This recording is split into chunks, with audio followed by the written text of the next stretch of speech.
Midwest, which is what the Astosian is going to be doing, is traveling throughout the Midwest, ports like Chicago, Illinois, Milwaukee, Wisconsin, Muskegon, Michigan. When the ship leaves Duluth, they'll be going to Muskegon. And we're offering people of all ages an opportunity to see the Navy firsthand.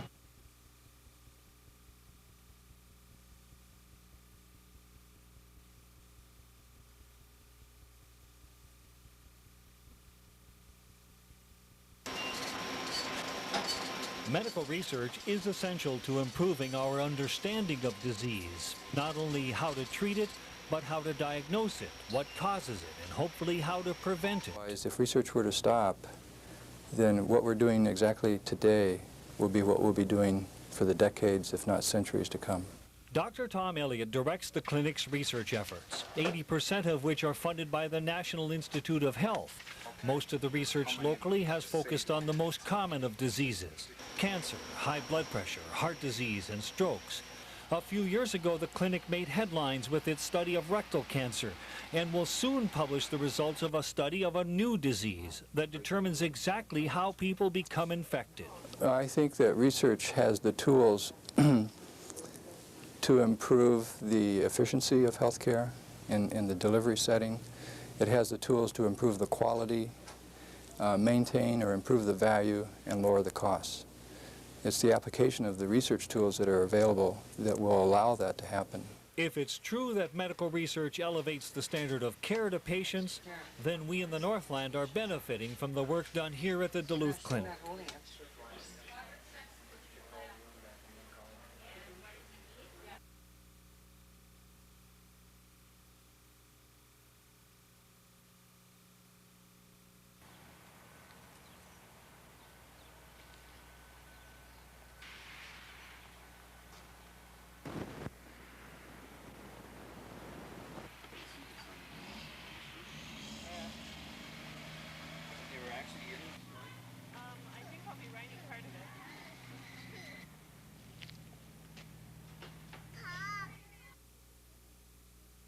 My concern is that the children that come here to eat every day, they come from about a 6-block radius, and I'm not sure which area of the city they come the direction they come in, so that some of them probably go through that area.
Well, once they're established, they can be quite difficult to control and would involve wide-scale spray programs of one type or another. So we'd really rather avoid that possibility by keeping them in significant numbers out of the state of Minnesota.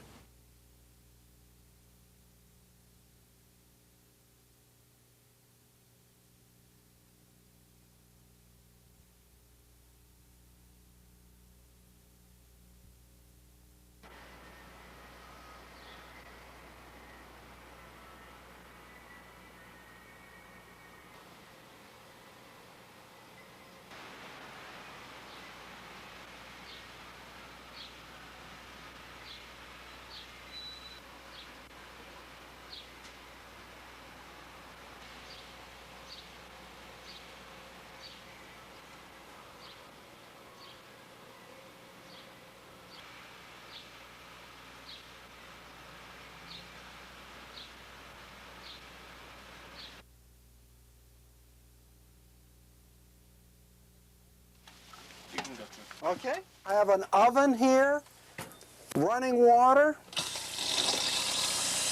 I mean, this is home away from home. And for about 6 months out of the year, RVs are home for David Woodworth. An RV collector, Woodworth actually has 22 of the traveling homes to hang his hat in.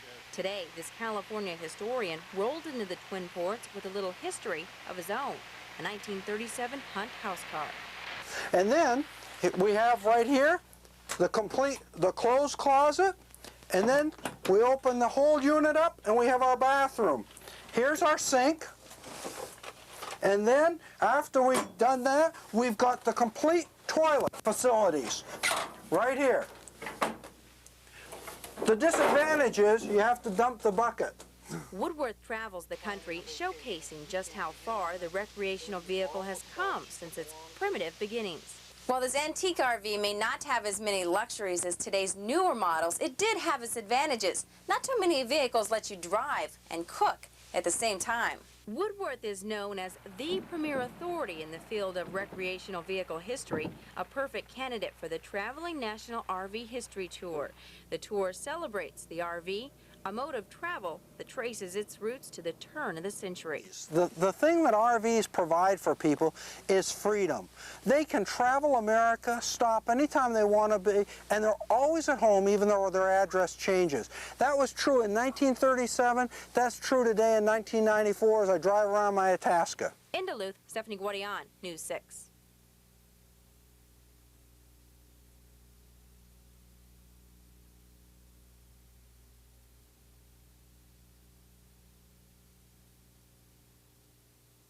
Godfrey.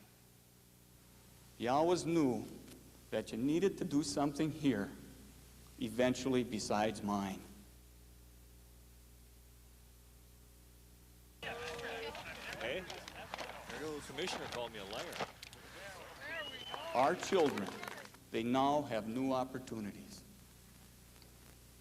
I think that's neat.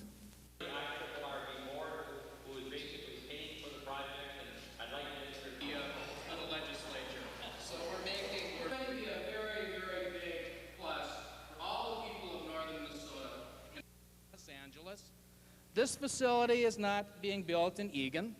It's not being built in Cook. It's not being built in Hibbing, Nashwauk, Virginia, or those other sites. But it is being built on the Iron Range and will help stabilize the future for the people of the Iron Range. So thank you again very much.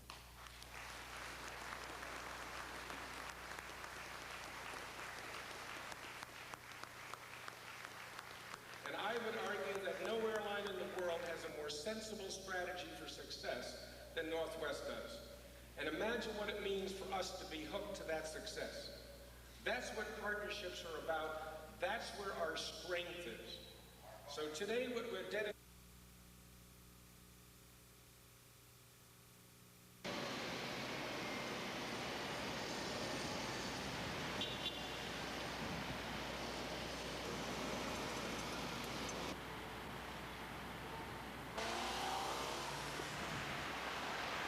And it does have a huge effect on Grand Rapids. I mean, they're the major employer in town, and there are many businesses that, you know, live off of the Blandon employee.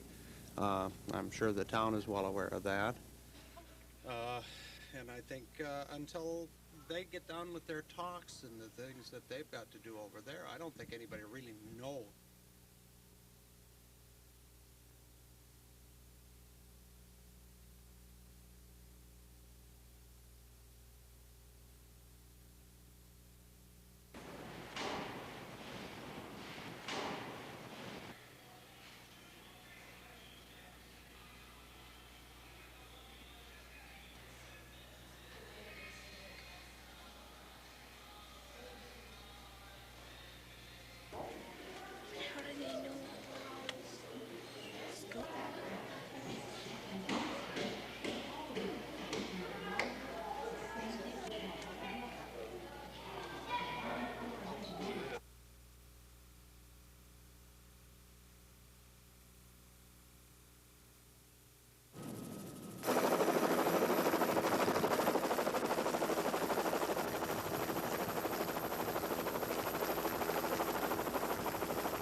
This tanker car landed squarely in the Nemadji River. It created an unnatural dam. Slow.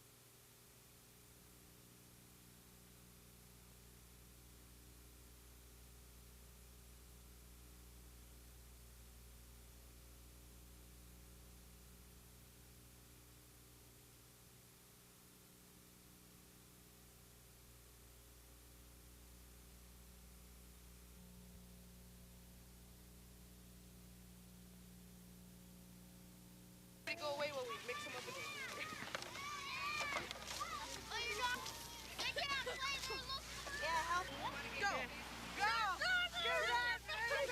The Building Blocks program is an effort on the part of a number of volunteers to start strengthening our community for the sake of our children and our elderly.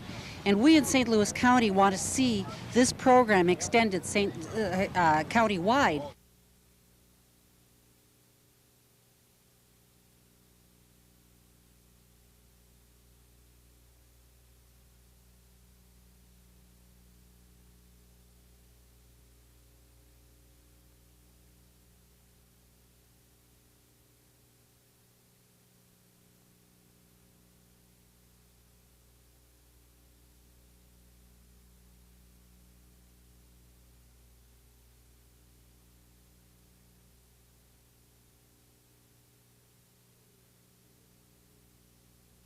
That it's entirely within the bounds of the original law authorizing funding for the Duluth facility. And I just, frankly, am angered by the lawsuit that threatens another delay on this project.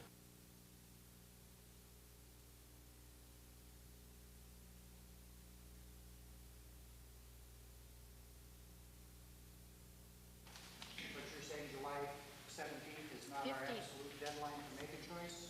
Well, their applications go in roughly every 3 The ATSDR wouldn't be involved at this point if there wasn't something more serious involved than many of us may know. You know, none of us have the expertise to sit here and put any kind of health survey or consultation together. I mean, that's not our, that's not our problem at this point. Our problem is to have our, problems answered and taken care of.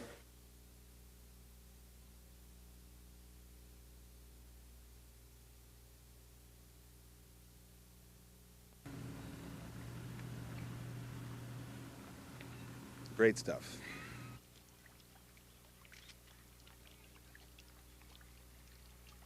And we found out at approximately noon today that 5 water samples we took in various spots in the Bayfield water system all came back 100% pure and clean, and the boil water alternative water advisory has been lifted. That's upon consultation with the state DNR. Get on with the visitor season now.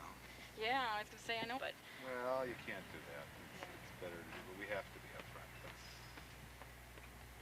the way it should be.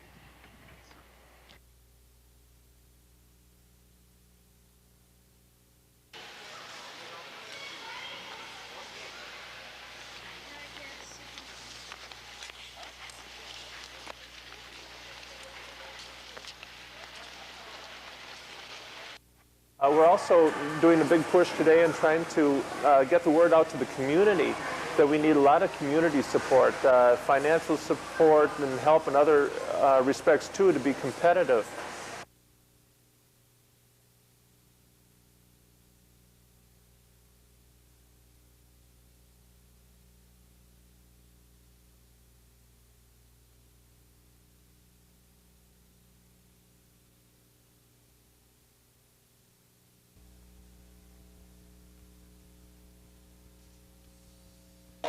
like to talk about the need for support of this important project for Duluth's achievements. And that's a big issue that I wanted to talk about. Artspace plans to finance its remodeling as it has. One is regarding the tax increment financing. Back to Duluth now. Keeping young to hundreds of black children in neighborhoods who've never had to see any of that stuff. It just, you know, touched me. And the name of the artist is Rafala, and you may have heard of.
The last Friday of June.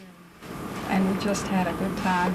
The children needed the outing, state park, and friend's house, so they could swim, see wildlife, fish. Mr. Gagnon, we need to go to the court because I have assured you. Which one was off of?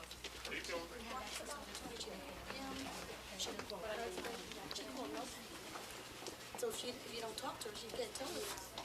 Mr. Gagnon had no access with his client because she didn't call him.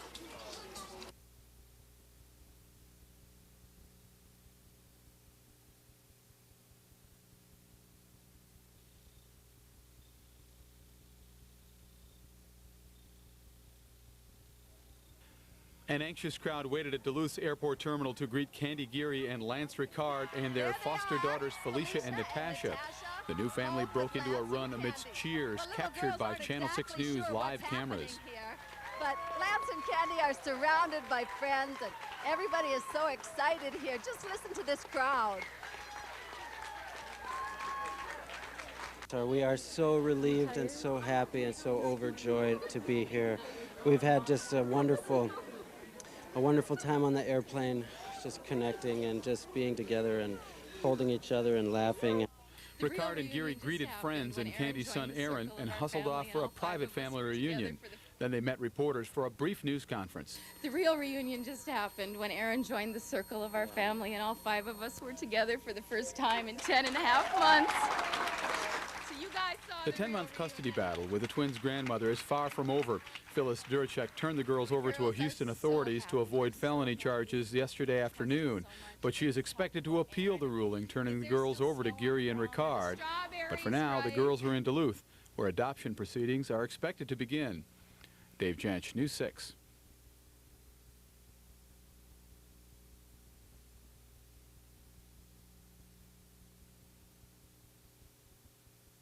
Going through to see Lance and Candy. Almost 200 people were on hand at Duluth International Airport, eagerly waiting for the return of Candy Geary, Lance Ricard, and their foster daughters, Felicia and Natasha.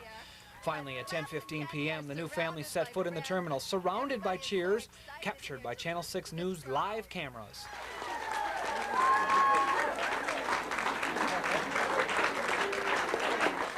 A short while later, son Aaron joined the family's celebration. The real reunion just happened when Aaron joined the circle of our family, and all 5 of us were together for the first time in 10.5 months. With all the emotion came concern that the physical and mental well-being of the twins had been harmed by the lengthy court proceedings that led to the final decision. So happy that there's room in their hearts still for joy and being 6 years old and not being completely destroyed by this adult world that they've been caught up in. Sources close to the children's grandmother, Phyllis Duracek, indicated that the children may only have a short rest from the adult world Geary mentioned. It was learned today that Duracek will continue her fight for custody of the children in the state of Minnesota, this time with the help of 2 child welfare organizations. In Duluth, John Jetta, News 6.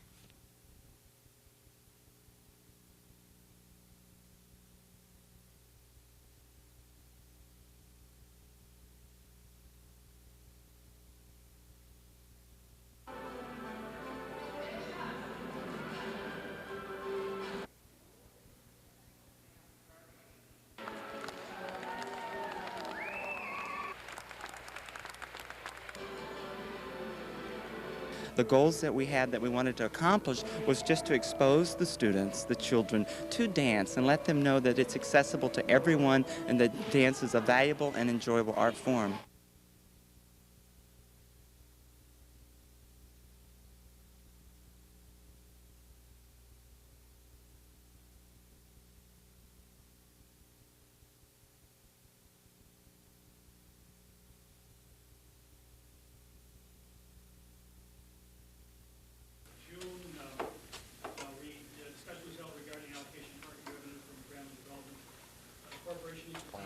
Never had any financial backing.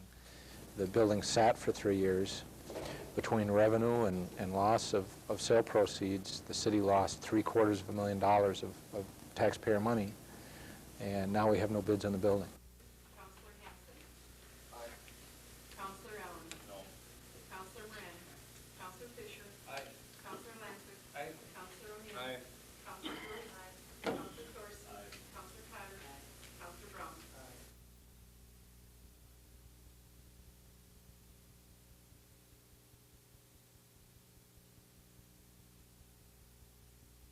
I think that this illness has occurred from the beginning of time, and it was just our luck, I think, that enabled us to recognize the illness and then describe it. It may be that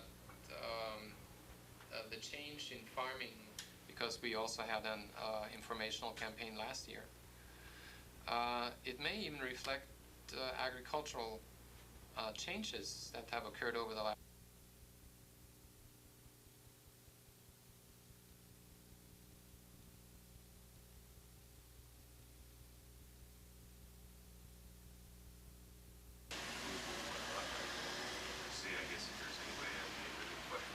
County Attorney's Office Juvenile Division has been working with us on this as well as phase.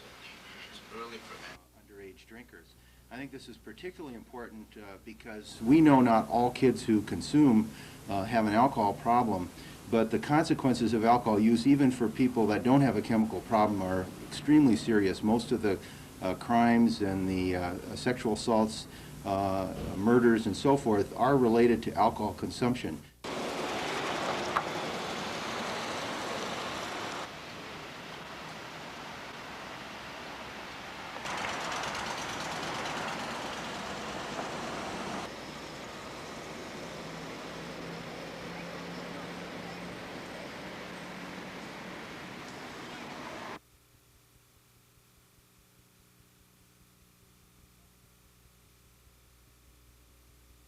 Seriously, we've got some hungry steel mills down there that are ready to use these high-quality pellets out of NSPC. It's been a tough year for many of us. The members of the local union, our families, our friends, our communities, this laid-off salaried people, and it's also been a tough year for the corporation. But now is a new day. This plant in this town, in this part of the range, were dead 6 months ago, 6 weeks ago. And together, some people with vision and with courage and with determination rolled a stone from in front of the tomb and said, we're going to bring the dead back to life.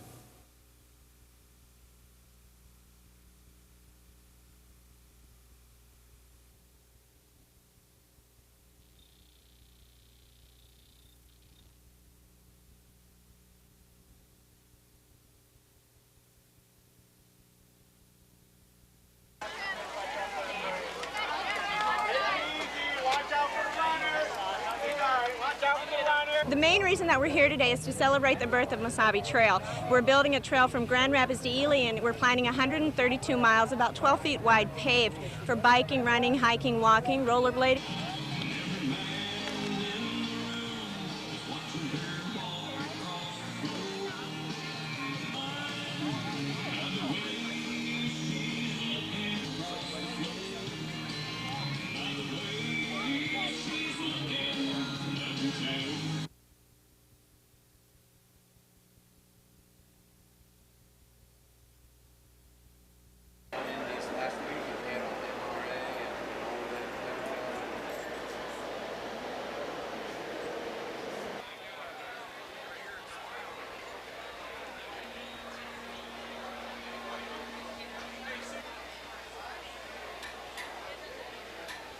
What do I spend money on? Gas, some restaurants, some, well, like this, you're buying things. I think people would like to have, more cities would like to have it.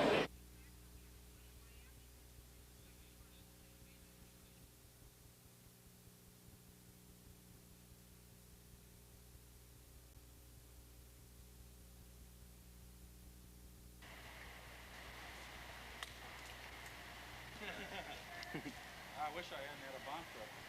The goal would be to do justice, to treat everybody fairly, to appear in court on time, and to do the job well.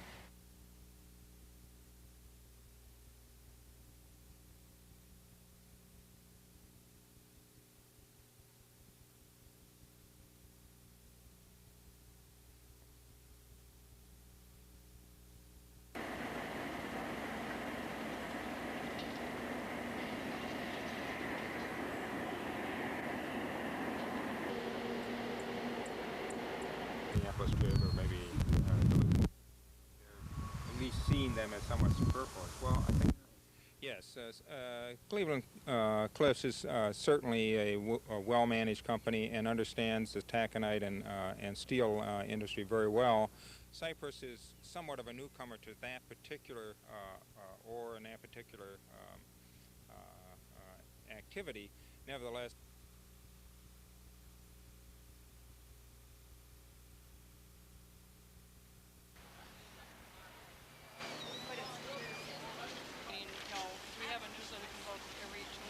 we decided that everybody who runs any of the races is deserving of the recognition, the hoopla, the fans cheering, and in the past, the mid-distance races, because they started midweek, they didn't have the fans there. And we thought this is an opportunity to say that everybody out there deserves to be recognized.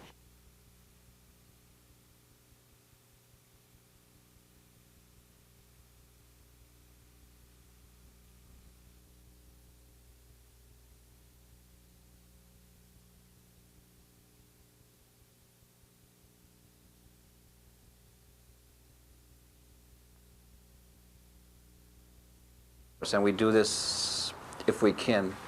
If people are arrestable for some other reasons, then that's what we'll use to detain them.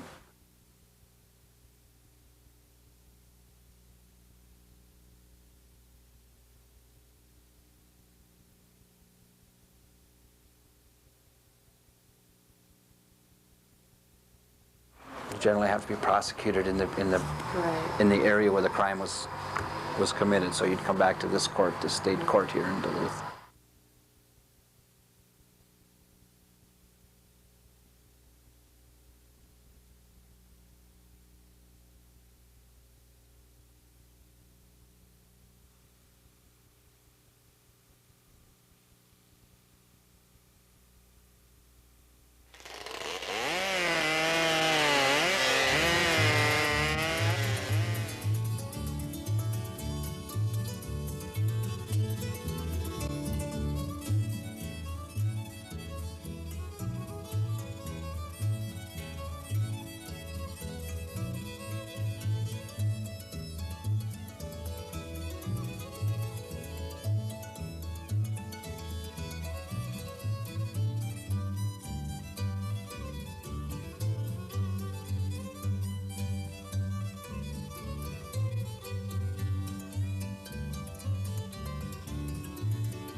Right now, the boy's lodged on a probation violation at the Arrowhead Juvenile Center, and those charges were absolutely unrelated to this one.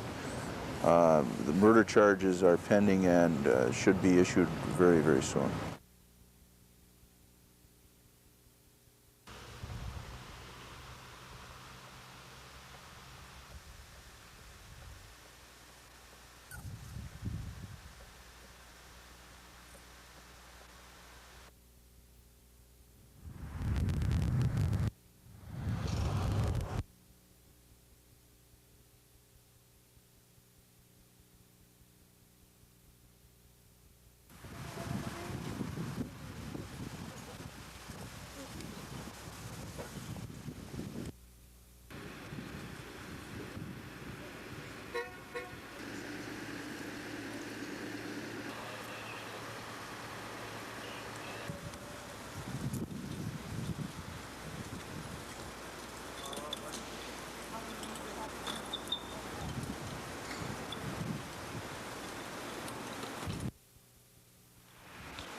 The House bill seems to be just about like the President's bill, but with less subsidies for small business. It might be worse.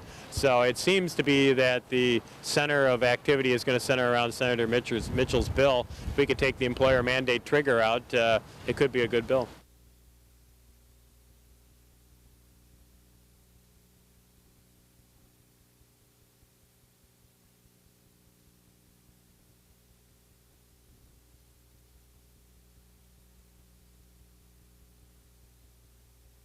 There's relays, there's the whole triathlon, people who do the whole leg, all three legs. They didn't see us until they were on top of my partner, and they obviously didn't see me at all.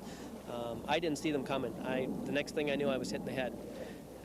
The thing that scares me for other swimmers that are out there and for these other people riding these personal watercraft is that there is no indication to the swimmer that they're coming. Pretty nice one was out front like this, stretched out, and that's when it got hit. Away enough to get out of its way, or other swimmers don't bob underwater, or everybody watch out. As the use of the vehicles becomes more predominant, well, it becomes a problem. What kind of safety tips did you give to both boaters and swimmers? Basically, to a swimmer, if you're swimming in a lake and you get away,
The Carter building on Main Street went up in flames shortly before 5 this morning. The fire originated in the building's lower level and then climbed up its back wall. It's old construction. The fire went rather rapidly up the rear of the building. Fortunately, the Cloquet Fire Department did an excellent job in stopping it, or the whole building might have been consumed. Various businesses housed in the Carter building have smoke and water damage. A dollar amount is still being assessed. It seems to the mostly smoke damage to all the offices on the upper level. The Vision Center, the eyeglass place, seems to be in pretty good shape, and so does Carter Appliance. Damage was contained mostly to the basement and the exterior wall in the back. The cause of the blaze is still under investigation. In Cloquet, Gina Katzmark, News 6.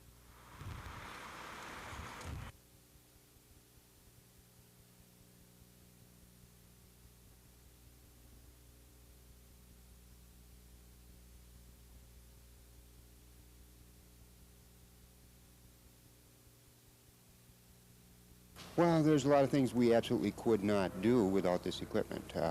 We'd have to sit back and wait.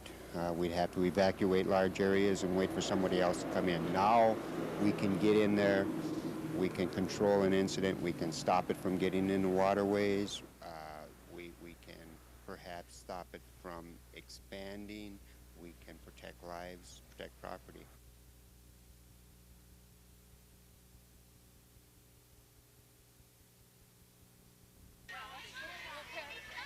Mesabi Regional Medical Center is celebrating their Employee Appreciation Picnic today, but some employees don't feel very appreciated. The medical center has recently decreased nursing hours and has eliminated positions, forcing nurses to compete for other positions that are outside of their specialty areas. There's two direct effects of this process that's going to affect the quality of care, and that is 1,500 hours of reduced nursing care at the bedside every 2 weeks, and nurses having to leave their field of expertise to go into other areas of the hospital just looking for work because their jobs are unavailable for them in their department that they currently work in. Hospital administrators declined an on-camera interview today. However, they maintain that any nurse who wants a job will have a job. They also assured us that even with the restructuring of nursing jobs, the quality of care for patients is not going to suffer.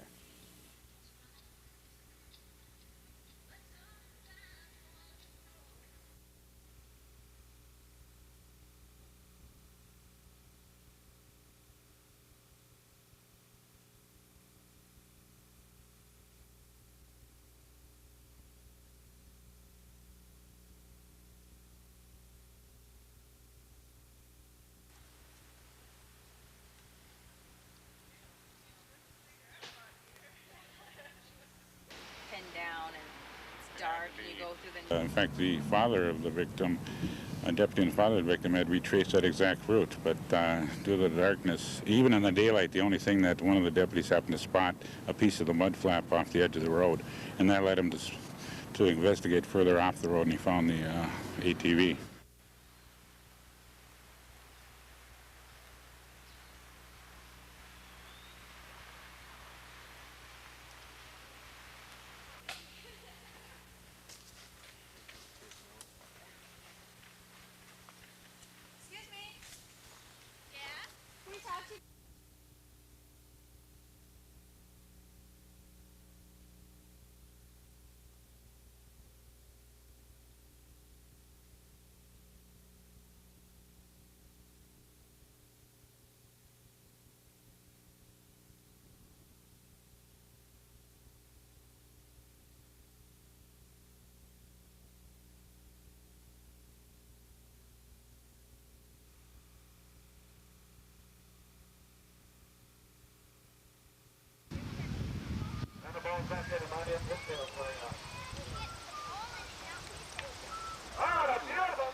The organization provides educational and sporting activities for young people in Duluth.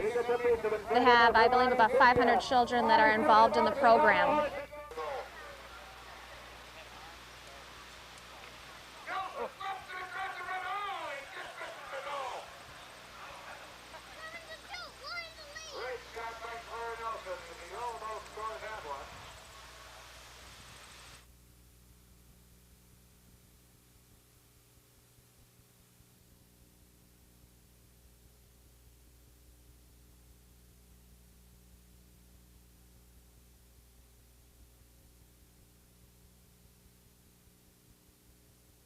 There are nearly 40 million people that have arthritis. Of that, over 280,000 are children.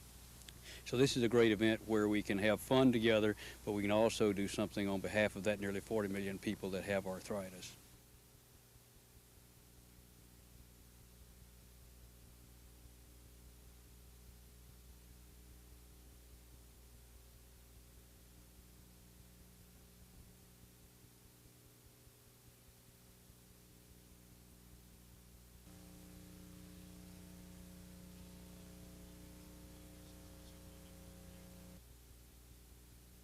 There have been a number of sightings, shall we say, of Canadian workers, but they haven't actually caught anybody yet. But they seem to be working quite hard trying to catch them, though. So I'm satisfied that they're doing their job in trying to track them down. They seem to be pursuing the leads that are given to them fairly well.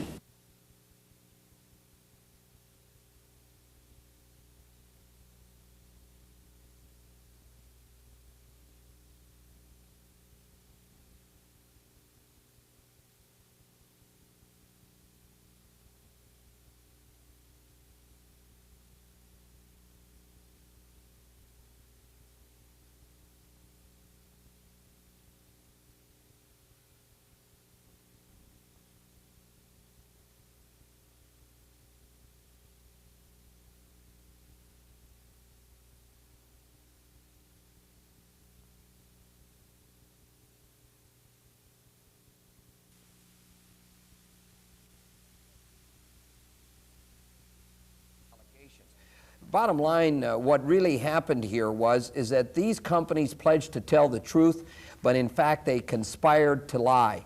And because of that, we have had a resulting significant increase in the costs of health care to Minnesotans.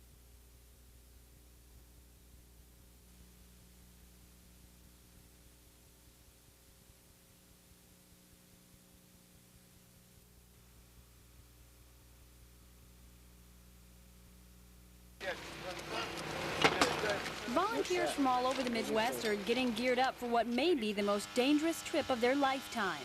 They're on a mission to battle raging wildfires out west. Most of them have never picked up a hose until today. Do we need a shut-off valve for this? There aren't any water trucks in a forest. Firefighters need to find a water source and pump it from a lake into a portable pond. Then crews pump detergent-like foam through the hoses because it sticks to the heat source, cools it down, and suffocates the flame. But to follow and control the flames, firefighters need to construct a path, digging up soil to dampen the heat. It's times like these, firefighters are more like family. Get really close with your crew. They're like a family. You know, you're going to sleep with them, next to them anyway, and eat with them and work with them for 16-hour days, so you're going to get really tight. Even if all of the necessary safety precautions are taken, the ultimate enemy may catch up with you. And when it does, you better have your emergency shelter. You only get one chance. It's pretty important to get it right the first time. So they need to do some quick draw practicing just so that they get comfortable with that feeling and know where it's at, so they don't have to look for it when the fire's on them and they have to deploy. They want to know where it's at, they have to know where it's at, and can grab it in just a matter of seconds. Because of the physical demands firefighters will face out west, volunteer firefighters must first pass a step test. 90 steps per minute for 5 minutes. And be able to carry up to 30 pounds of safety gear comfortably on their backs. In the weeks ahead, all of these volunteers will have as each other and what they have learned in 30 hours of training. The future for acres of forest out west lies in their hands. They say they're ready. In Grand Rapids, Molly McMillan, News 6.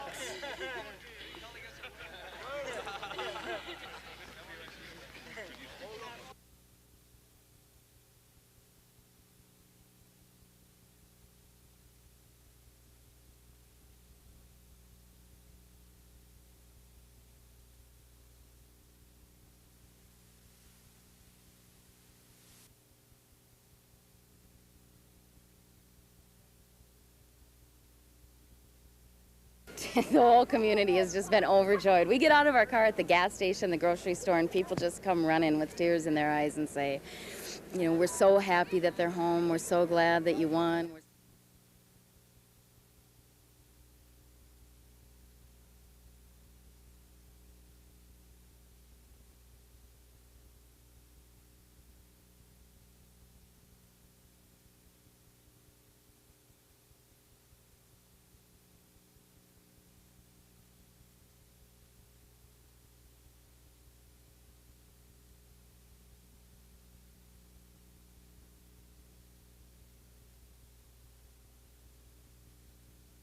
And it's tradition. The people in the area enjoy it very much. We had a record-breaking crowd today, all-time record-breaking crowd.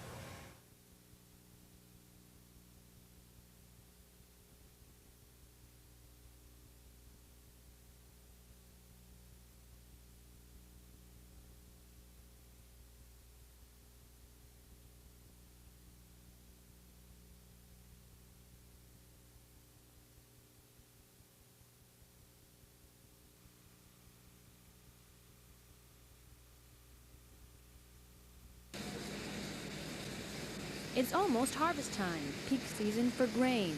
So far, it's business as usual, but this year doing business will be more expensive. The Sioux line is literally shut down in some areas of the Midwest, backing up grain elevators and forcing farmers to find different means of transporting. Damage to business will be long-term. Some farmers, many elevators will be out of business. They won't be here next year. The UTU suffered a major blow to the strike effort Friday when they were told engineers of the BLE union would cross the picket line tomorrow. But at a rally today, they were met with support. Oh, to stay strong, and they've done such a magnificent job. You've got 16 craft unions that have stayed together. They've demonstrated to the company and to the country that they're ready to fight for what they believe in. And with a Democrat in the White House, we think we should also remind him that he should get involved in trying to help the workers here and not worry so much about the baseball strike. As well as business, a strike is tough on families. Jackie Dokauer with the AFL-CIO Community Affairs Department is holding workshops to help families deal with some of those issues. Also, unemployment, no matter what the cause of unemployment, puts a strain on families.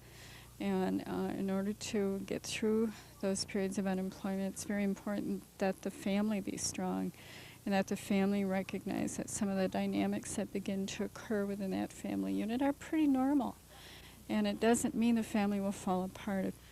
Negotiators for the UTU go back to the bargaining table tomorrow after almost a month of no talks. In the meantime, strikers are being urged to call President Clinton and members of Congress to take action on the strike. In Superior, Molly McMillan, News 6.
It's evolved into stressing more and more the education.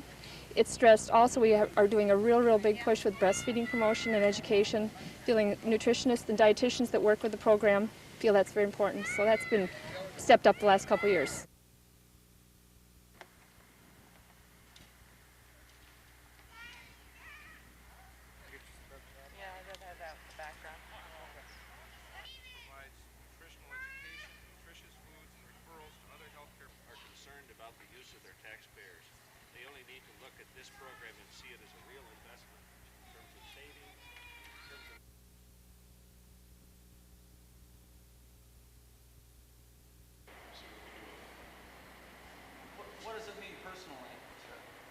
We're looking at consolidating a number of support services with Duluth PD to improve the efficiency of both departments and provide better law enforcement for our citizens. But I really appreciate the endorsement, and I will work to do a good job.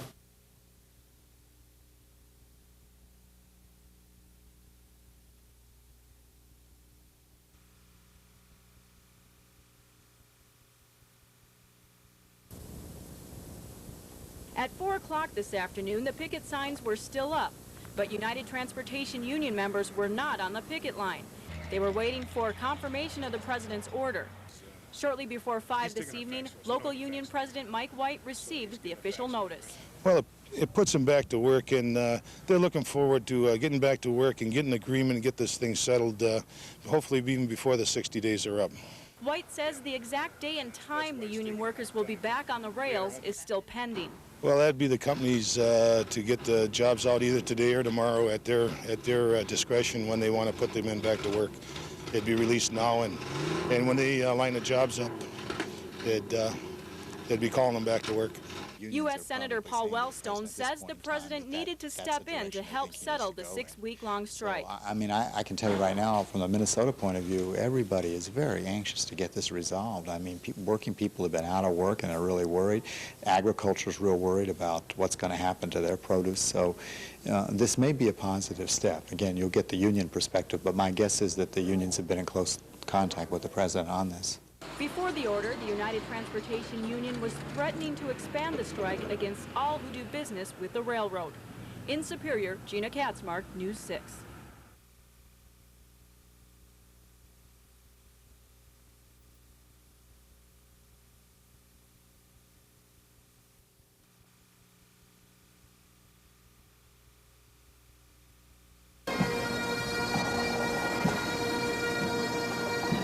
A line of decorated uniforms announced the procession of St. Paul police officer Ron Ryan Jr.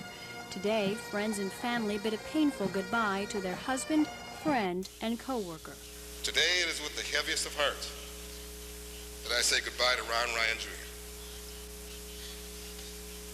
We will all remember you for your courage, your heroism, your willingness to serve, that sparkle you gave those around you. And let no one ever forget that Ron Ryan Jr. was truly one of St. Paul's finest. The cemetery was awash with uniforms, members of the law enforcement community from all over the state remembering a fellow officer's courage. Sadly, St. Paul police officer Ron Ryan Jr. is only one of several killed in the line of duty here in Minnesota. Gary Wilson in 1990, killed in Duluth. Michael Morrow, 1991, in Pine County. Officer Jerry Hoff, 1992, gunned down in the Pizza Shack restaurant in Minneapolis. Irvin Clemens, 1993, in Carleton County. Lou Jeska, killed in a traffic accident in Egan in 1993, a year ago today. And Ron Ryan Jr. and Tim Jones, killed this last Friday. It is days like today that police officers are painfully reminded just how precious life is. Just the fact that, you know, it comes back to, you know, I recall back when we had an officer killed several years ago now, how vulnerable you in the profession find you are, that just sometimes you don't have any choice. You don't, you didn't ask for these things to happen, they just happen. In this case, I think it has a drastic effect on and people question, well, do I want to do this job? But there are many that will continue to fight for justice. Police from different cities that will leave today and save many more lives, but not without remembering the life of Ron Ryan Jr. Molly McMillan, News 6. And let perpetual light shine upon him. May he rest in peace. May Ron's soul and the souls of all the faithful departed through the mercy of God rest in peace. Some people have, you know, a dozen or more costume changes. I need to adjust this one a little, Henry. A busy crew was hard at work this afternoon, making final preparations for opening night of... The correct pronunciation is Les Miserables. Call it what you want, this is most definitely a major league production. For example, 3,000 costume pieces will be worn at some point during this evening's performance at the deck. Gigi Nelson is in charge of wardrobe, and it's her job to keep it all straight. Yeah, I think the show is happening here because there's so many costume changes. It's very organized, so it's, as you can tell, all our costumes are numbered and they go by alphabets. The show runs pretty smoothly every time. It must. Over 35 million people have seen Les Mis worldwide. In fact, this group just returned from a 12-week run in Singapore. Why is it so successful? Because this is the world's most popular musical. It has something that seems to touch people all over the world. The only small problem about this show is that tickets are... a little expensive. Ranging from $22 to $47 a piece. Tickets are steep, but ticket sales... They're going very well. We're very happy. We have happy faces here a lot. Seats are still available for all shows, but if you're planning on going, you should get your tickets as soon as possible. And remember... The correct pronunciation is Les Miserables. In Duluth, Ted Rowlands, News 6.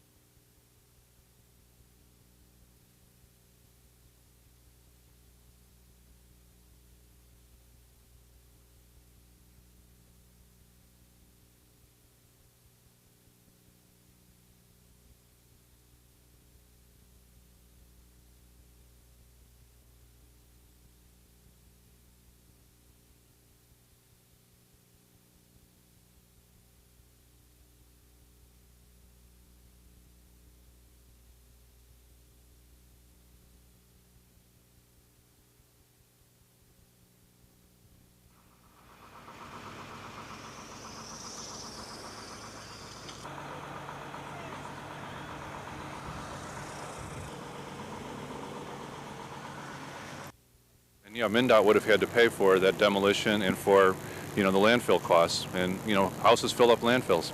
So it's a great kind of win-win, because now we take these houses, we put them on new foundations, and they'll be used for another 100 years, hopefully.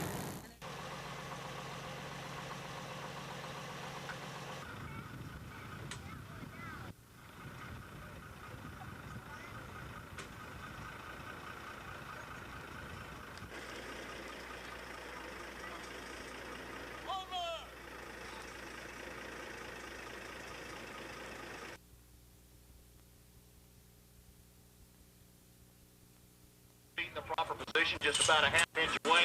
Now he's time to win his first one. Milford Uthier, Weatherford, Oklahoma. It does, you know, damper people's modes, but the Cowboys are entered here to compete every day, no matter what the weather is. And there's an old cowboy song that talks about, you know, a cowboy's heart is light as a feather and is happy in all kinds of weather, and that's where we're at here.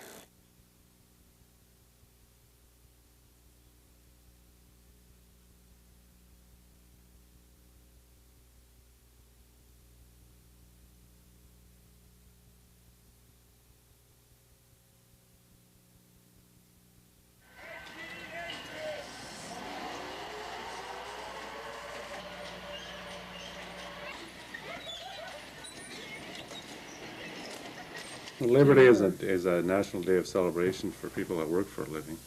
A lot of people think that it's a day for union people, but it's not. It's a day for union and non-union people.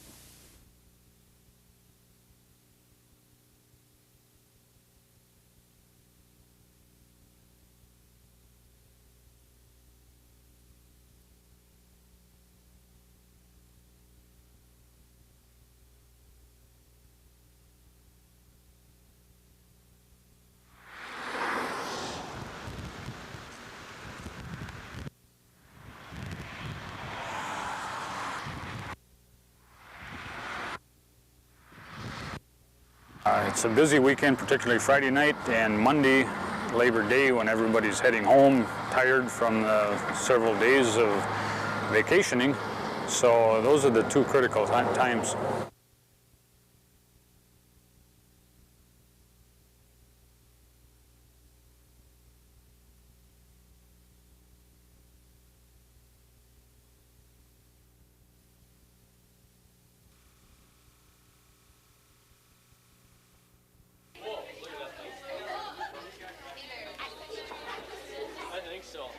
For the parents to come in then too, because they're not sure how much apron strings do I let go of, how much, you know, independence do I give them, but yet I'd like to know what my child is doing.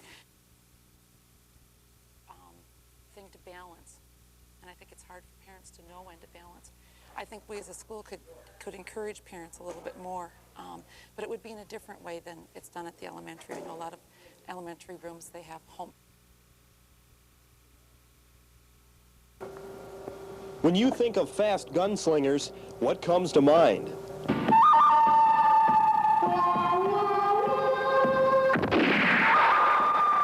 I'm Yosemite Sam, the meanest, toughest, rip-roaringest, Edward Everett Hortonest hombre, whatever packed a six-shooter. That's who I am. Not quite Yosemite Sam. The fastest gun in these parts is Tom Knapp. And now I'm going to invent a new kind of target to shoot by shooting the empty cartridges. Knapp is a world champion marksman. He showed off his skills at Brule Sporting Clays in Iron River, Michigan, and plans several benefit shows around the Midwest. Throughout the world, there are other exhibition shooters, but I'm shooting on a slightly higher level than they are at this time. His show is a throwback to the days of Annie Oakley and Buffalo Bill, and to make it even more interesting, he likes suggestions for different targets. There we go. Charcoal briquettes and wooden blocks and golf balls. Perhaps some billiard chalk cubes, and right down to a regular aspirin tablet where I throw it into the air and strike it with a regular .22 rifle bullet. You don't have to love guns to enjoy this show. Knapp stresses safety, and when his last trick works, it makes for an explosive ending to his show. Oh, now! Why, you fool! And that's how I warm things up around the end of my exhibition show. In Iron River, Michigan, Lance Heides for NBC. I warned you, didn't I?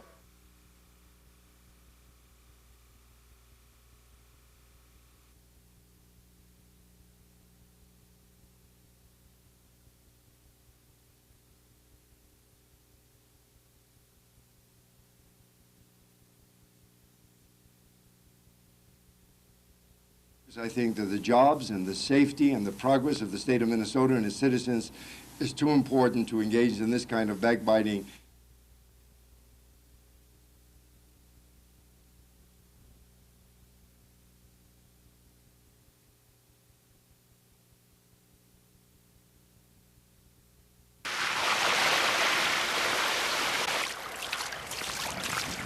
But I've never ever seen this get up like this, ever. Getting around in the Minong area was a bit difficult this morning. Heavy overnight rains caused minor flooding in a number of northern Wisconsin communities. Highway 77 was just one of many roads that became new additions to creeks and streams. Around Shell Lake, we got about 4 inches of rain, over 4 inches last night. 4 days of rain has made the ground soggy and pushed brooks, creeks, and streams to the limit. The riverbeds, as well as the ground, can't hold any more water, so it didn't take long for last night's total of 7 inches in the Minong area to start reshaping the geography of Shell Creek, washing out roads and clogging drainage pipes. Good morning, Northwood School. 2 Minong school teachers were injured when a drain filled with rainwater fell through a classroom ceiling. Officials say 1,500 gallons of rainwater immediately poured in, washing school items right out a nearby entrance. About 8:45 this morning, the pipes over in this area had so much water coming down from the roof at one time that the straps pulled away from the wall. Apparently in this particular area the straps are not as good as they should have been. Students, teachers, and nearby contractors worked to quickly clean up the mess. By late afternoon, most of the floodwaters had receded.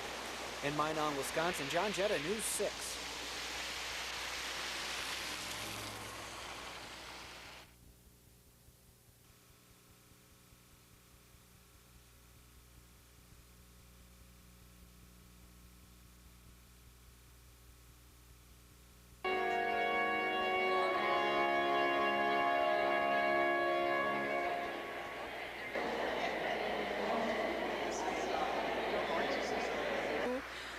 It's designed to recognize mature artists, women artists of extraordinary merit, women that haven't been or haven't received the recognition that they probably deserve or have deserved over the years.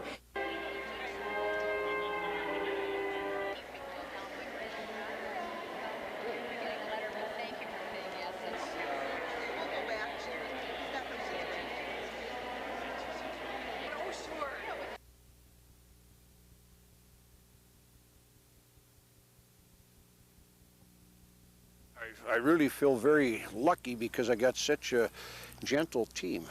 You know, they stand real good and they mind pretty good.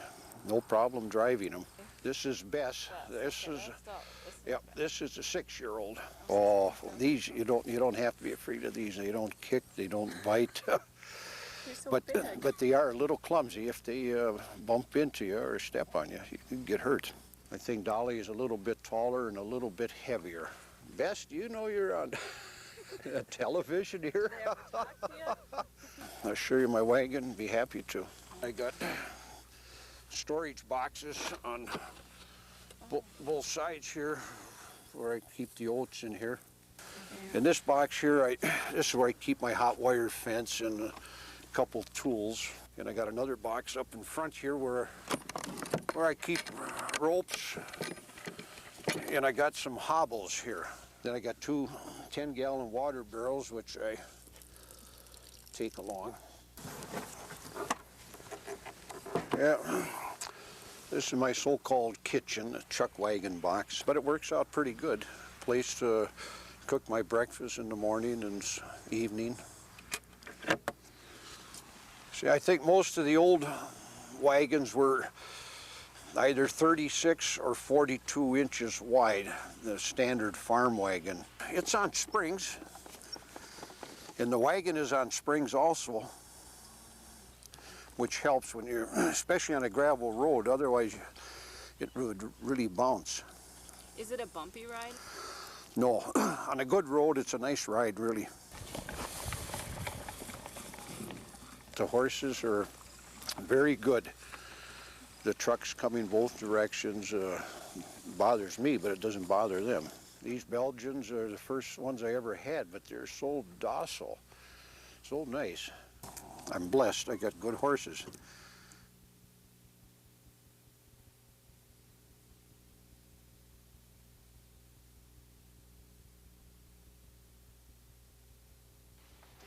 What do you think, Paul? Did the state meet the burden of proof in your mind?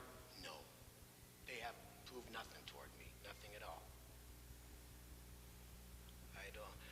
It's up to 12 people have proved nothing toward me, nothing at all. It's up to 12 people. I feel bad that it has to go this way. I don't feel I should be put in this situation in the first place.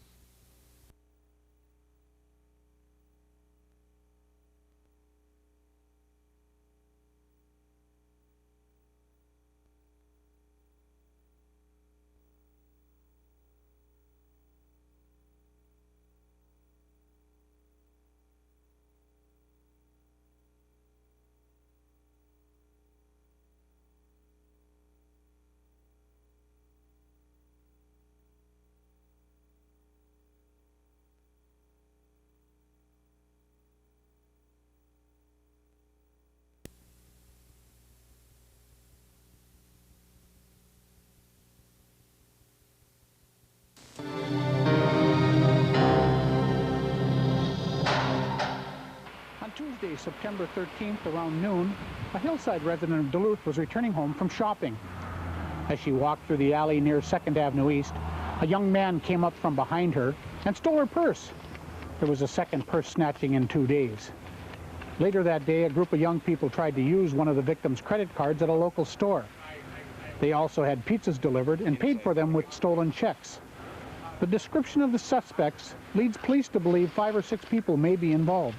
Northland citizens should feel safe enough to walk the streets around their own homes. This type of crime needs to be stopped now. Police know there are witnesses who have information on these crooks, but may be afraid to tell anyone. If you call Crime Stoppers, your name will never be revealed. You could also get up to $1,000 in cash. Call 1-800-974-TIPS or 723-ENOUGH.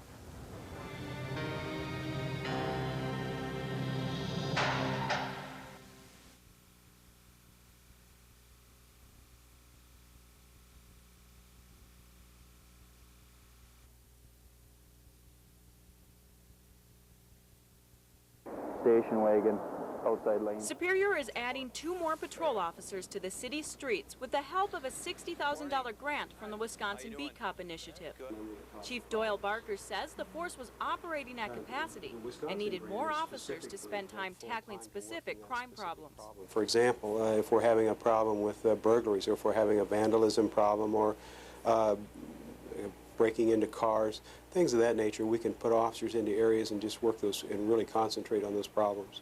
Barker says he hopes that having more officers on patrol can hold down the growing rate of property crimes in Superior. So we have a high incidence of vandalism, and we have Superior has an inordinately high number of thefts in relation to other agencies in the state. Superior is among 10 Wisconsin cities receiving grant money through the Beat Cops program. The grant will pay 75% of the salaries for 2 new officers. The remaining 25% will come out of the police department budget. In Superior, Gina Katzmark, News 6.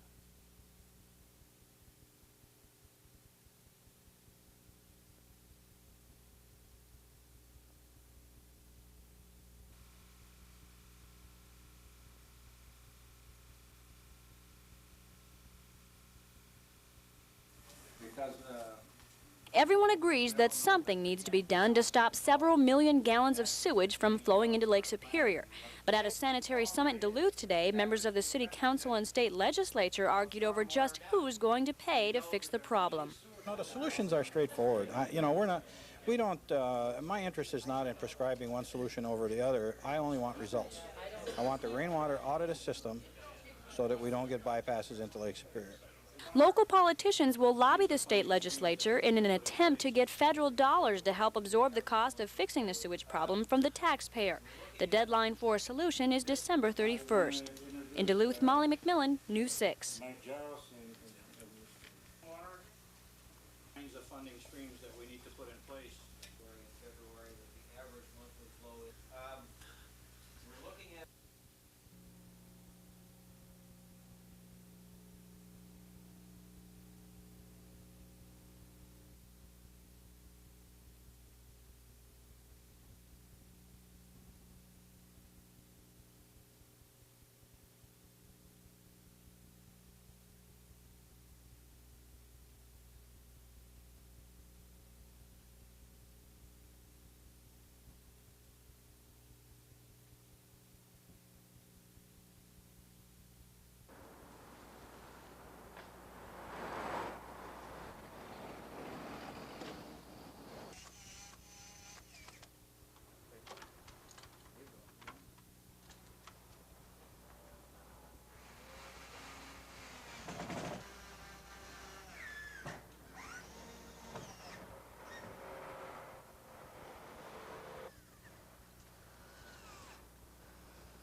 And I said, I believe that what has happened, especially in some of the carpooling, it's worked. Some people who have said, oh, I wasn't aware that you lived that close to me or that kind of thing. So they've used it that way.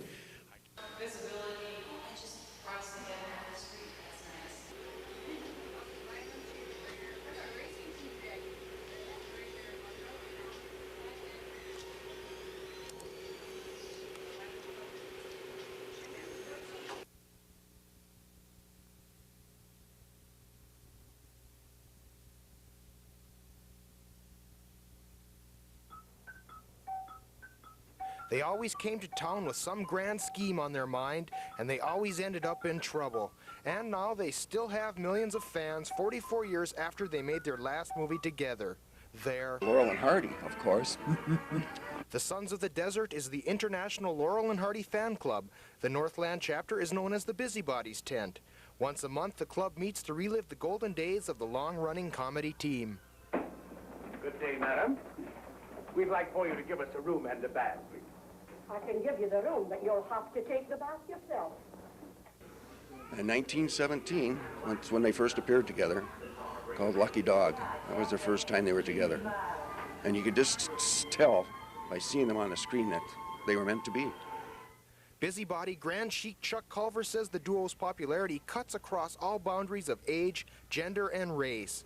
After all, how can you resist two bumbling guys in derbies? Lost in the 1930s with photographer Tim Brasina, I'm Dave Anderson for News 6.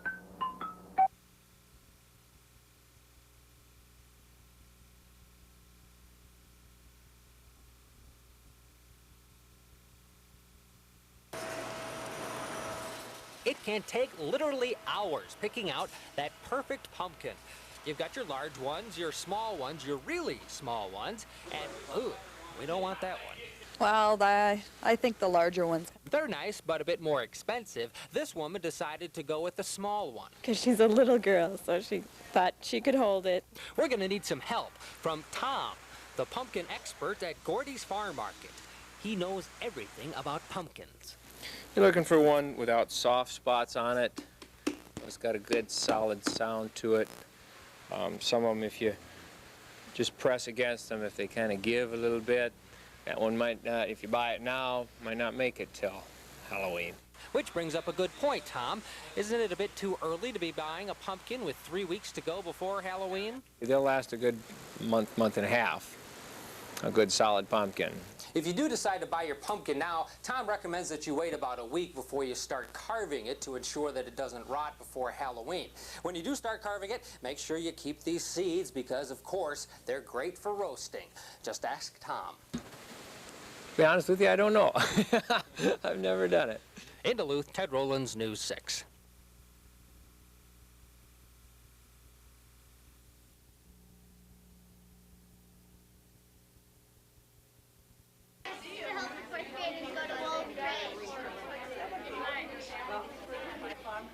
We want Jody and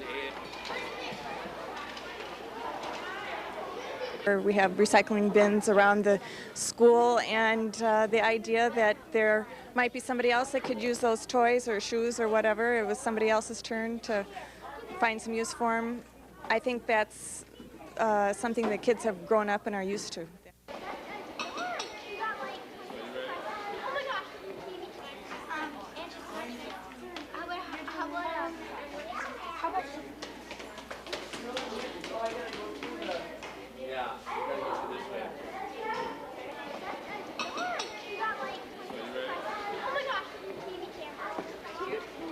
You will not show us on.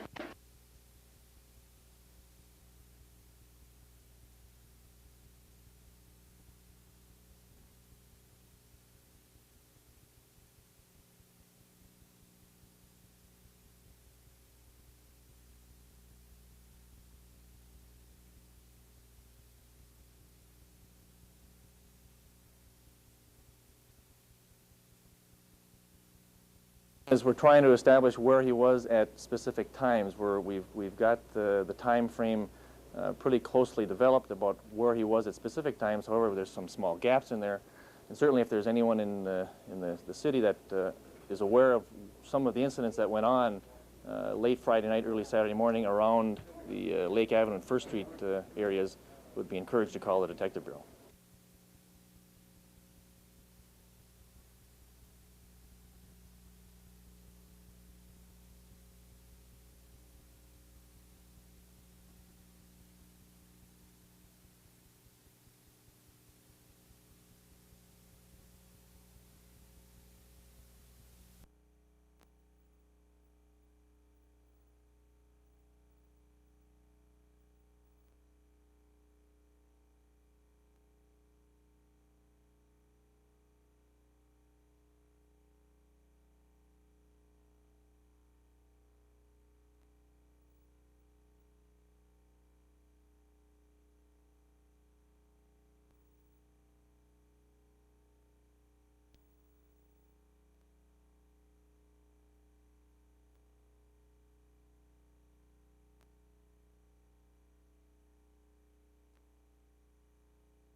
It's official. Louis Gino's will open a pasta plant in Hibbing. And with the opening, Palucci is promising over 600 jobs.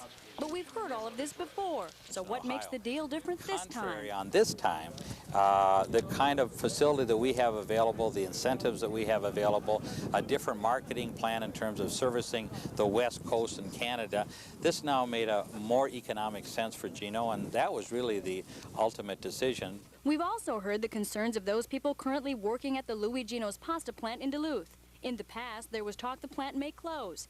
But today, Palucci guaranteed that no jobs will be lost and that the Duluth plant will close only temporarily. That Duluth plant will absolutely not have anything changed other than new equipment in there. We'll be down for maybe a month or 6 weeks.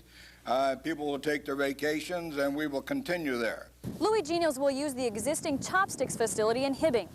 And in November, construction crews will break ground here to create an entirely new production facility. When the project is completed, Louis Gino's will employ about 700 people within 3 to 4 years.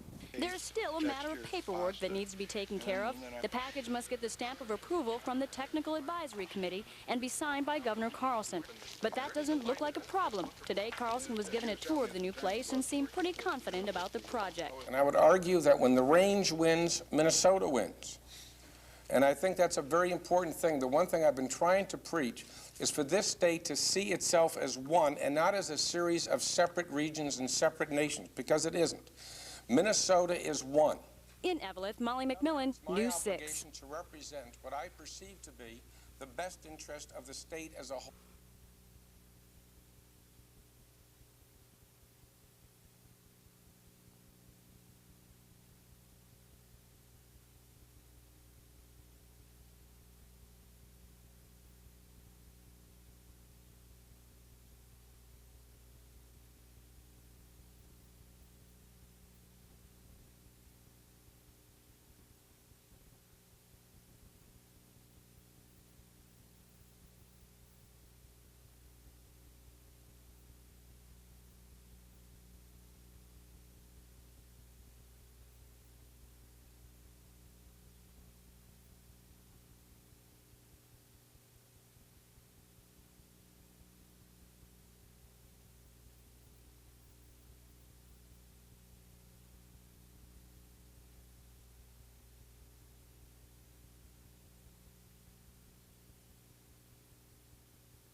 Besides being a very good thing for the environment, it's also going to have some economic development spin-offs in being able to provide an opportunity for people to be able to access the mine pits. Prior to Lauren's tenure in the House, but Herb, you can see what that facility has done for our district, and I think it's kept this district alive. So thank you for that, Herb, and well, we've been a good team. I was just thinking about that, you know.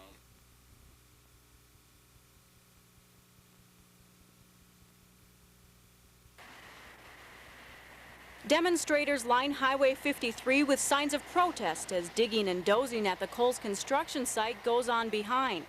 Protesters say that the developer has violated construction permits and nothing's being done about it.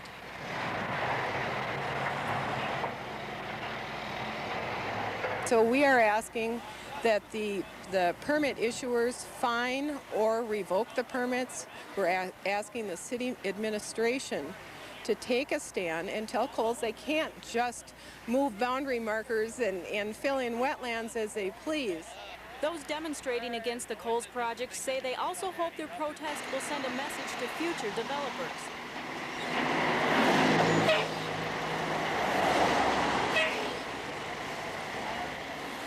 I would like this to be an example for other companies who come into a city, counting on them to, I don't know, be ignorant and have them think twice about it so we don't get to this point of no return again. Earlier this week, the Minnesota Pollution Control Agency threatened toll development of Maple Grove with a fine of up to $10,000 for a permit violation. The developer still has time to respond before the MPCA takes any further action. Meanwhile, the Duluth City Council has asked city administrators to monitor the construction site. In Duluth, Gina Katzmark, News 6.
Once again, Duluth's sump pump problem has raised its complicated head.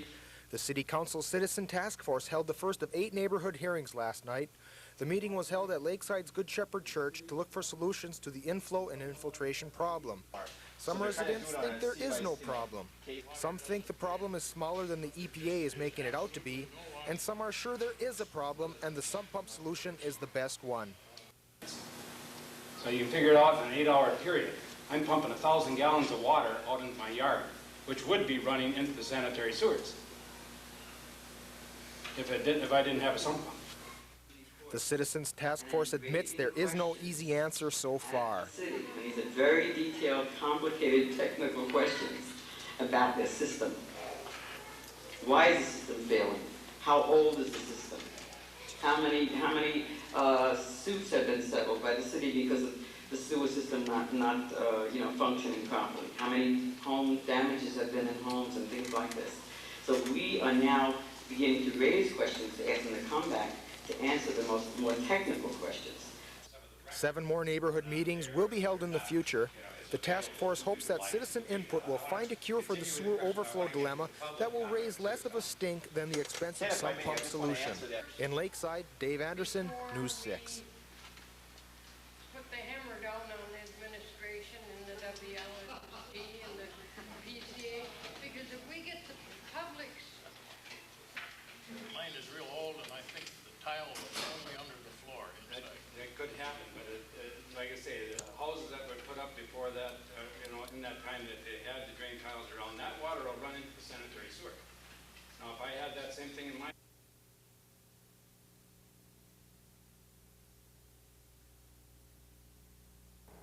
The fellow in that pond gave his back to police.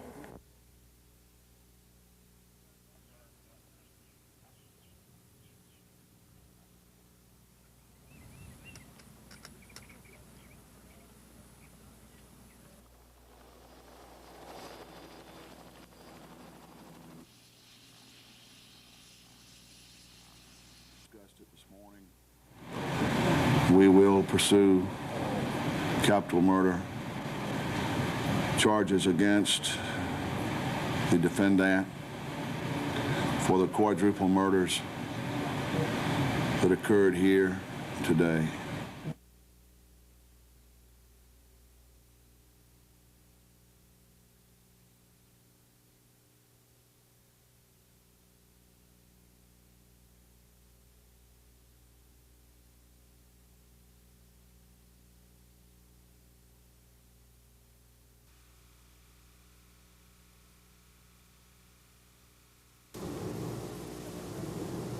This Red Sea is expected to yield the largest crop of cranberries in history. North America's 1,000 cranberry farmers harvest 26,000 acres of bogs. I can't imagine doing anything else but harvesting. It's a glorious time of the year. Most cranberry farmers are born into the business. I'm the 7th generation on the farm itself here, and I guess after doing it year after year, you really get to enjoy it, no matter how hard the work is. The hard work begins in the spring, when the bogs are drained of the winter water used for protection from the cold. The crop is maintained until it's flooded again in the fall for the harvest. The pickers using these water reel machines mow over the top of the crop, shaking the buoyant berries loose. These water reels loosen the fruit from the vine so it floats to the surface. It's a tedious process. The farmers have to wade in knee-high water, covering every inch of the bog.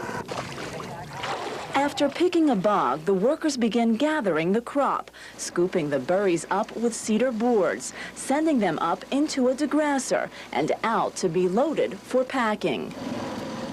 Americans consume 340 million pounds of cranberries a year. So these farmers work from dawn to dusk for 2 weeks every October to satisfy our cranberry craving. In Tabernacle, New Jersey, I'm Lisa Johnson for NBC News.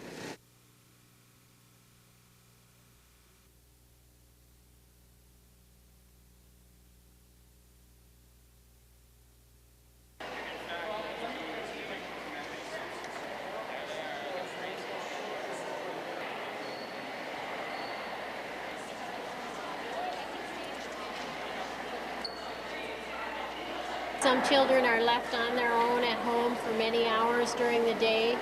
So it is these issues that we're trying to address through this conference so that they can start developing some skills to find opportunities to get involved.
City Council in Duluth has to take one final definitive action, and then, after 4 years, we're launched with the Airbus maintenance facility.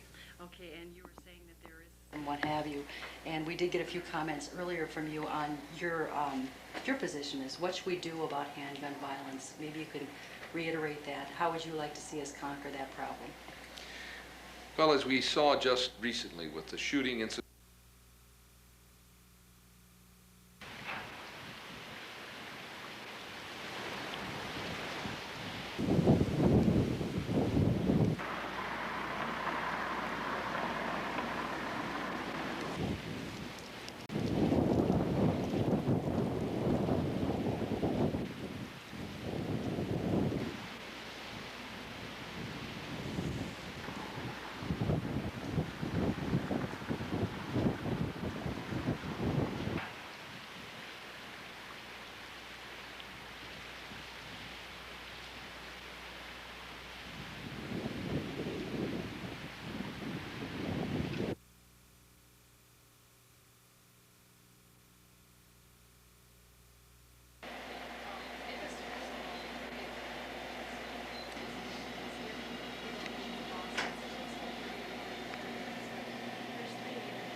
The fact is, as soon as it's coming in the door, it's leaving. Hospitals are using it more for surgery patients. Crime is up. There's just more demand for this type of blood, since type O can be readily transfused to any patient with type A, B, or AB blood type, and 42% of the Northland population has type O blood.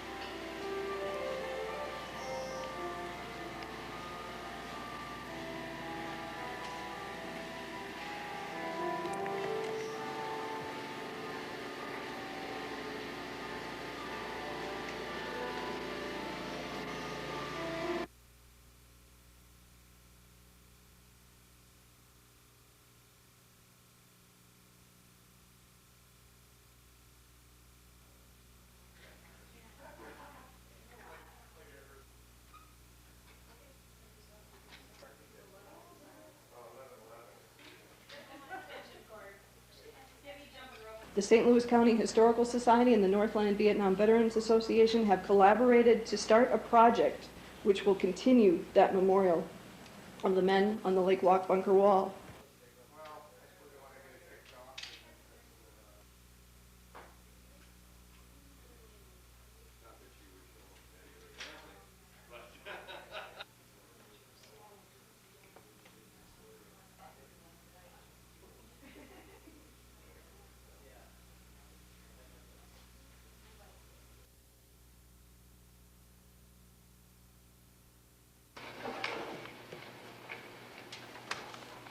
Seeing none, all those in favor of the contract signify by saying aye.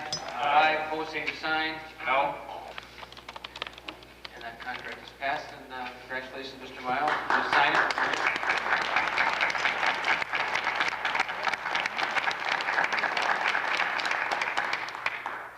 The notion that it might not look exactly like an elementary and secondary, and of course, and this is what we've arrived at to build, and I will begin starting Thursday. I will be meeting with all school principals to talk about this in greater detail, and of course the exact descriptions will end up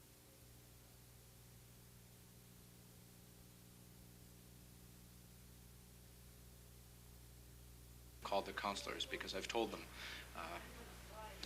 I need their support. I need them to put political pressure on these counselors to back me up. And I don't like getting to that point, but it's my only alternative. I can't let this budget pass in this form without new revenue sources to supplement the new programs. Well, do you think politics is going to interfere with this, and that people...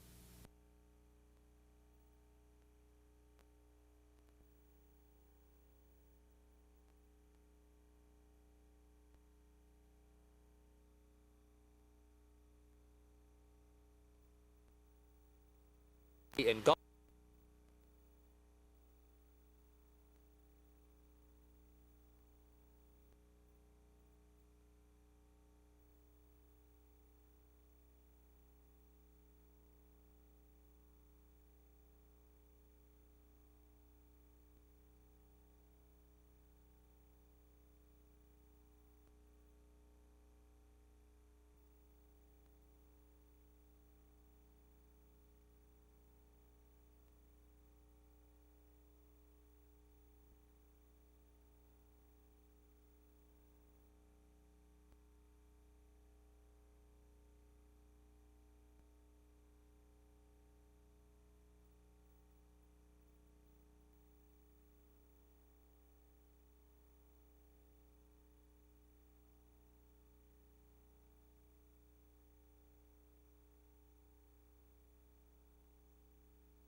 Fingers crossed.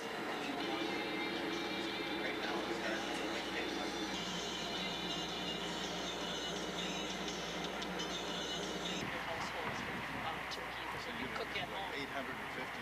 Yeah. Oh, I've tried. They're around 150, 16,000. So the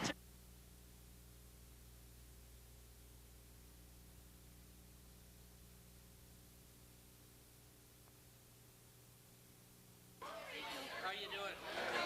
Little white meat? There you go. A little bit more? Yes. How's that? Good. With smiles on their faces, volunteers are serving one of the largest feasts in the Twin Forts. They've cooked 80 turkeys, 600 pounds of white potatoes, cases upon cases of vegetables, and more than 175 pies. Indeed, the volunteers are coming in and they're very happy to be able to volunteer and be able to be part of it, and the people that come in are very grateful for the help and be able to feed them. So it's turning out, it's kind of a win-win situation for everybody. DTA volunteer Helen Putney says she loves bringing joy to children's faces as she hands them toys when they come to the Thanksgiving dinner. I've already run out of one bunch of toys. They're bringing in another batch now. As more toys quickly arrive, busloads of people file through the door to share a meal and the company of others on this Thanksgiving holiday. Part of our thanks needs to be to share those gifts that we have and to share them today and as well as throughout the rest of the year.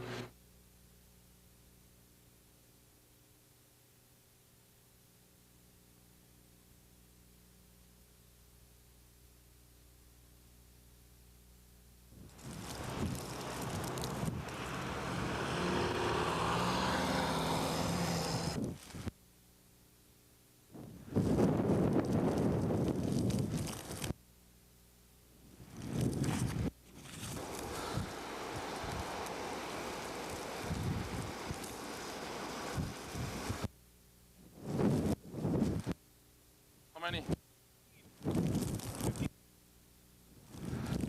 Holy shit.